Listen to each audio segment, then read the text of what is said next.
Hi, everyone. My name is Ryan, and my group members are Ian, Arturo, Matthew, Sarah, and Juan. Welcome to our Psychbusters video. Today, we will be taking a closer look at a very common saying, money can't buy happiness, as well as some people are visual in their learning while others are verbal. We hear these two phrases all the time from family and social media and even in movies, but is any of it actually true?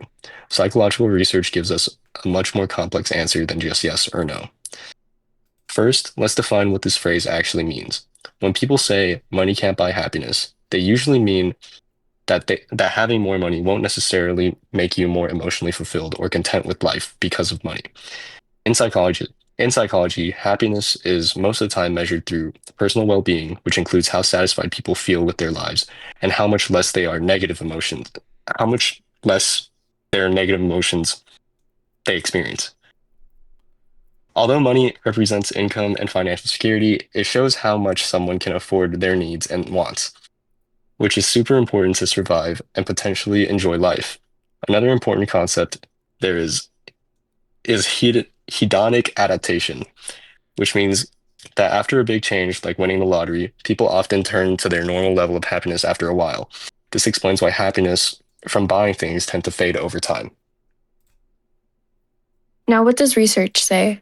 Psychologists Daniel Kahneman and Angus Deaton did a study in 2010 that found that happiness does increase with income, but to a point, then after a while, it does fall off in happiness. Specifically, once people make around 85,000 per year, their happiness each day stops rising. Beyond that level, higher income can still improve life satisfaction, meaning people may feel more successful or comfortable, but it doesn't necessarily make them feel happier daily. More research by Matthew Killingsworth in 2021 gives a slightly different view. Using smartphone surveys from thousands of people, he found that happiness can keep increasing with income, even past $75,000. However, the effect becomes smaller and smaller as each extra dollar adds less happiness. So while money can improve happiness by reducing stress, providing stability, and meeting basic needs, there's a limit to how much emotional benefit it brings. After basic comfort is met, relationships, gratitude, health, and purpose become much stronger predictors of happiness. This means that the way we use money matters more than the amount. Research by psychologists like Elizabeth Dunn shows that people feel happier when they spend money on experiences like travel or time with loved ones rather than on material possessions. Although also, spending money on others through gifts or donations tends to increase well-being more than spending it only on yourself. So money can buy happiness, but only if it's used to create meaningful experiences and connections. So is the claim money can't buy happiness true? Our verdict, plausible. Money can improve happiness up to a certain point, mainly by reducing stress and improving quality of life. But beyond that, it can't guarantee lasting happiness.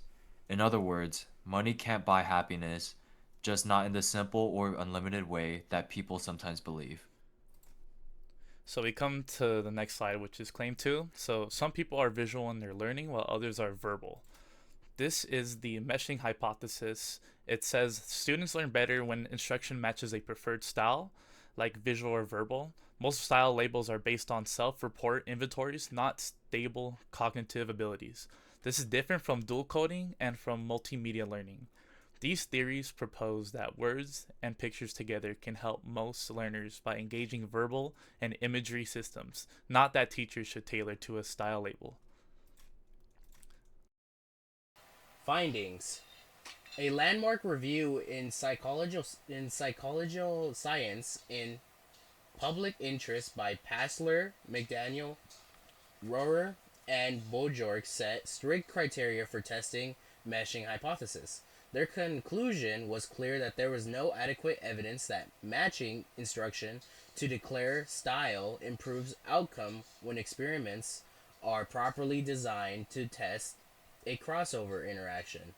In medical education, Rohrer and Pashler reached the same conclusion. Meanwhile, strong evidence for multimedia learning shows that well designed words Plus, pictures tend to beat words alone for most learners, regardless of self report styles. The result aligns with dual coding. Finally, surveys summarized by Newton show that the learning styles are still very common amongst educators, which is why it is often called neuromyths. Psychologists Daniel Kahneman and August Deaton conducted a famous study in 2010 that found that happiness does not increase with income. Well, does actually increase with income, but only up to a point. Specifically, once people have around $85,000 per year, their daily emotional happiness stops rising so much. Beyond that level, higher income can also improve life satisfaction, meaning that people may feel more successful or comfortable, but it does not necessarily mean they're happier daily. Most recent research by Matthew Killingsworth in 2021 gives a slight different view using smartphones surveys from thousands of people. He found that happiness can keep increasing with income even past $75,000. However, their effect becomes much smaller and smaller as each dollar adds up. It creates less happiness. So while money can improve happiness, reducing stress provides stability and meeting basic needs, there are limits to how much emotional benefit it brings. And after basic comfort is met, relationship, gratitude, health, and purpose becomes much stronger predictors of happiness. Research. So why does it persist? It feels personalized. People notice strong preferences, and commercial tools are common. When good diagrams or narration help everyone, learners credit a style match instead of better design. Next slide. Conclusion. Our verdict for Claim 2 is busted for the instructional claim. People do have preferences, but style matching has not been shown to improve learning. Focus on evidence-based multimedia design that helps most learners. And to close it out, when income and happiness are positively related for most people with diminishing returns. Second, visual versus verbal styles are not a teaching prescription. Precise definitions and peer-reviewed evidence helps us move beyond catchy myths. Thank you for watching.